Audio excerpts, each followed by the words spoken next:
हरे कृष्ण प्रभु जी, हरे कृष्ण माता जी, आप सभी के श्री चरणों में मेरा सादर दंडवत प्रणाम। तो आज हम एक टॉपिक पे चर्चा करेंगे। क्या एक्चुअली ये प्रश्न आया है हमारे जीवन प्रभु जी का, जिन्होंने ऐसा पूछा है कि मैंने सुना है कि हम नाम जप करना प्रारंभ करते हैं और शास्त्रों का अध्ययन करने लगते हैं तो उसी अवस्था को भजन क्रिया कहा जाता है। क्या यह समझ सही है? तो इसी विषय पर आज हम थोड़ा विस्तार से चर्चा करने का प्रयास करेंगे। तो हरे कृष्ण जीवन प्रभु जी, आपका ये जो प्रश्न है ये बहुत सुंदर है और ये काफी लोगों को पता भी होना चाहिए कि भजन क्रिया जो स्टेज है वो एक्चुअल में है क्या। उसके पहले हम समझ लेते कि भक्ति के स्टेजेस कौन कौन से हैं। सबसे पहले होता है पारमार्थिक श्रद्धा, श्रद्धा स्टेज होता है। अच्छा, यहाँ पे एक पॉइंट आप सबको जानना जरूरी है कि श्रद्धा भी दो टाइप के होते हैं, लौकिक श्रद्धा, पारमार्थिक श्रद्धा। श्रद्धा के ऊपर साधु संग, उसके ऊपर भजन क्रिया, फिर अनर्थ निवृत्ति, फिर निष्ठा, रुचि, आसक्ति, भाव। ये 8 अवस्थाएं हैं भक्ति की। स्टार्ट करते हैं। अच्छा, भजन क्रिया समझने से पहले हमें थोड़ा बैकग्राउंड का नॉलेज समझना जरूरी है, क्योंकि अगर हम नीचे के स्टेजेस का नहीं समझेंगे तो हम भजन क्रिया के इंट्रिकेसीज को समझ नहीं पाएंगे और इनके क्वेश्चन का आंसर यही से स्टार्ट होता है। अच्छा, अभी मैंने कहा थोड़ी देर पहले श्रद्धा दो टाइप्स के होते हैं, लौकिक श्रद्धा और पारमार्थिक श्रद्धा। तो पहले हम लौकिक श्रद्धा डिस्कस करते हैं। ये है क्या? जो लोग भौतिक जगत में आस्तिक होते हैं कि भगवान को मानने वाले, कभी मंदिर जाना, धूप दिया भगवान को कभी देना, कभी कभी भोग लगा देना, भगवान से हमेशा हमेशा भौतिक विशेष मांगना, ऐसे टाइप के जो लोग होते हैं वो लौकिक श्रद्धा में होते हैं। वो एग्जैक्टली भक्ति में होते ही नहीं है।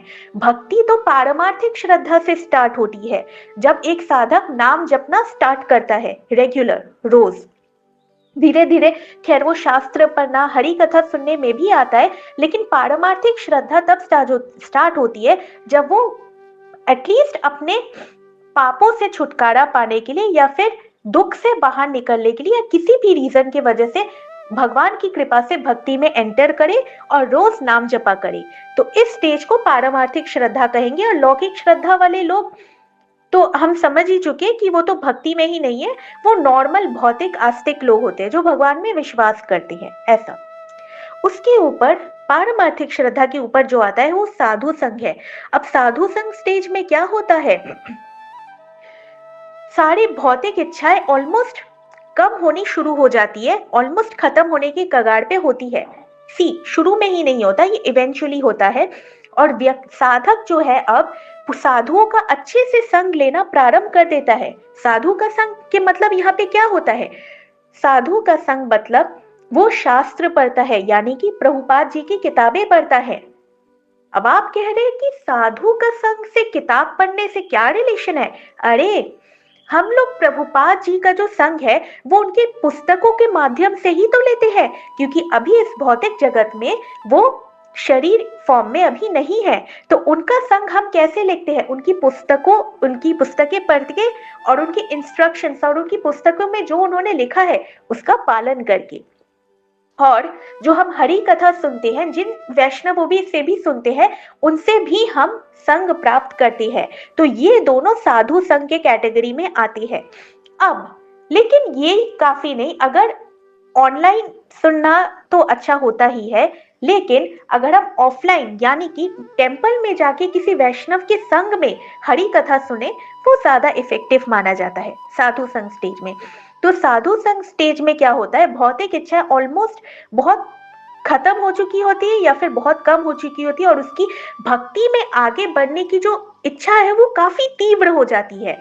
अब साधक सीरियस होने लगता है। पारमार्थिक श्रद्धा में सीरियसनेस काफी कम होती है, क्योंकि अब उसने अभी अभी भक्ति में एंट्री हुई है, दुख से बाहर निकलने के लिए काफी भौतिक क्लेशों से परेशान होके वो समझता है कि ठीक है, ये भक्ति का मार्ग है, मैं भगवान का नाम जप करना शुरू करता हूँ। भक्ति भाव नहीं होता एज सच इतना पारमार्थिक श्रद्धा में। साधु संग स्टेज में अब साधक थोड़ा सीरियस होने लगता है। वो वैधि साधना भक्ति पालन करने का कोशिश करता है, हालांकि बहुत उसे प्रॉब्लम्स आती है। अब भजन क्रिया स्टेज, अब जब इतना हमें बैकग्राउंड इंफॉर्मेशन मिल गया तो अब हम भजन क्रिया पर आते हैं। भजन क्रिया स्टेज क्या है? भजन क्रिया वो स्टेज है, साधु संग स्टेज में वो साधुओं का संग करने में उसे आनंद प्राप्त होने लगा और साधु का संग वो रेगुलर करने लगा। लेकिन भजन क्रिया में वो स्ट्रिक्टली साधुओं के वचनों का पालन करता है। जी हाँ, प्रॉपर पालन करता है। एज इफ जो वैधि साधना भक्ति है, सी भक्ति दो प्रकार के होते हैं, वैधि साधना भक्ति, रागानुगा भक्ति। वैधि साधना भक्ति वो है जो हम नियम पालन करते हुए जो भक्ति में आगे बढ़ते हैं। भगवान के लिए अभी कोई फीलिंग नहीं आई है लेकिन हम नियमों का अच्छे से पालन कर रहे हैं, उसे वैधि साधना भक्ति कहते हैं। और रागानुगा भक्ति जो कि निष्ठा अवस्था से स्टार्ट होती है, उसका मतलब यह कि भगवान के लिए फीलिंग्स आना, इमोशंस आने अच्छे से स्टार्ट हो चुके हैं। तो वैधि साधना भक्ति का जो पालन एक साधक भजन क्रिया स्टेज से काफी अच्छे से करने लगता है। वो मतलब अच्छा, साधुओं का कौन सा इंस्ट्रक्शन है जो बिना पालन किए कोई भजन क्रिया एंटर ही नहीं कर सकता? वो ये है प्रभुपाद जी की वाणी। उन्होंने कहा था हमें रोज 16 माला नियमित जप करना है, 4 नियमों का पालन करना है। 4 नियम कौन कौन से हुए? मांस भक्षण, no meat eating, no illicit sex, no intoxication like tea, coffee, chocolates and no gambling।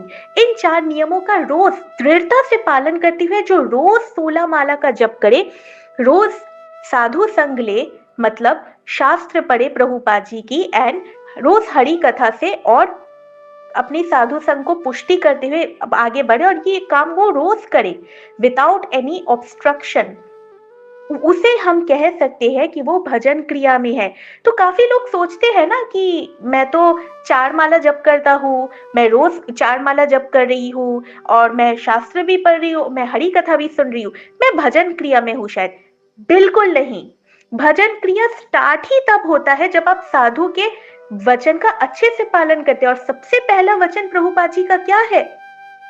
4 regulative principles follow करते हुए 16 माला का जप करना। क्या आप सब लोग 16 माला का जप करते हैं? जी, अगर हाँ तो हो सकता है आप भजन क्रिया में हो, हालांकि 16 माला जप की गारंटी नहीं है। आप बाकी जो रूल्स है, क्या आप 4 नियमों को पालन करते हुए 16 माला कर रहे हैं? क्या आप रेगुलर साधु संग लेते हैं? क्या आप साधु की वाणी को मान के चलते हैं? का ये भी फैक्टर्स आ जाते हैं भजन क्रिया में। बट अगर आप 16 माला जप ही नहीं करते, आप कैसे कह सकते हैं कि आप भजन क्रिया में है या फिर आप अनर्थ निवृत्ति निष्ठा अवस्था में है? बिल्कुल नहीं। अगर कोई साधक 16 माला का जब तक आ ही नहीं सकता, वो भजन क्रिया में हो ही नहीं सकता।